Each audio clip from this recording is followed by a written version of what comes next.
if you have kids in the business and you're gonna generationally keep the business in the family, tax reasons, all sorts of other reasons, that's a great thing to do, right? Passing a business down to your children is the American dream. Okay. Alternatively, right, if you're the owner, you don't really have a whole lot of ways to retire. Okay. Mm-hmm. And it's not a very good idea to take the company you built and founded and worked at 6 days a week to leave it and hope that the people there will do a good job while you're down in Florida playing golf. I can tell you tons of stories where you just don't do that, right? Mm-hmm. Don't do that. The cat's away kind of conversation. It just doesn't work well, no matter how great your staff is. The owner is the owner. And when the owner's not present, it doesn't go well. Right. So you got to sell your business. If you're the founder and you got no one else in the business, there's no other way you're going to fund your retirement. And dying at your desk and leaving your family and have to pick up the pieces is not very nice. Okay. Mm-hmm.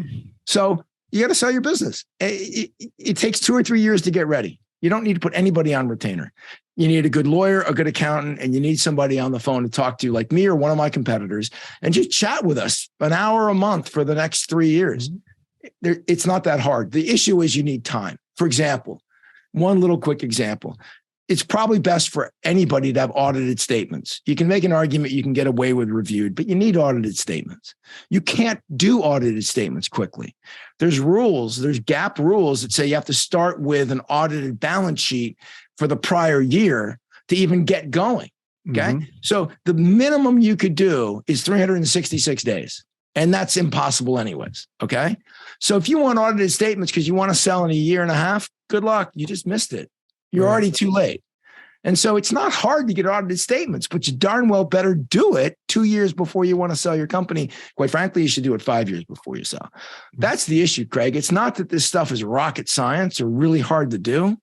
It's that I'm so busy and I got a customer and I'm so busy and, today's the day I want to sell my company. Let's go sell. And that's not smart. I'm saying I get that call all the time, Craig.